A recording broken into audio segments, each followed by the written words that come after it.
Hi my lovely viewers, this is Hello IT World Learning Tutorial channel for you. Today in this tutorial I am going to show you how to set or insert bar chart in Microsoft Word in Windows 11. So for this case we have to go to a Word file. So where I have opened this file, and in these sections I will go to the insert options, insert here chart have click the bar line. See the bar chart.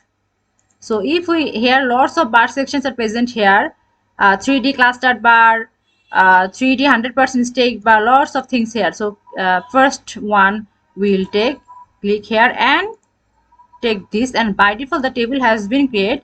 So if we wanna take this table, so copy and we will paste as well the information, and according to the information the chart has been reveal. So how this?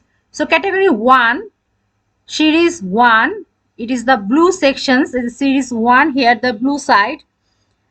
2, category 1 series 2, which has been color reveal orange color, so 8 has been revealed 8. Category 1 series 3, which have been color ash color, and the value which have been bearing 7, here is the 7. So in this way rest of the part has been declared. So thank you so much for watching this video. Please subscribe this channel. Hopefully this tutorial will help you so much.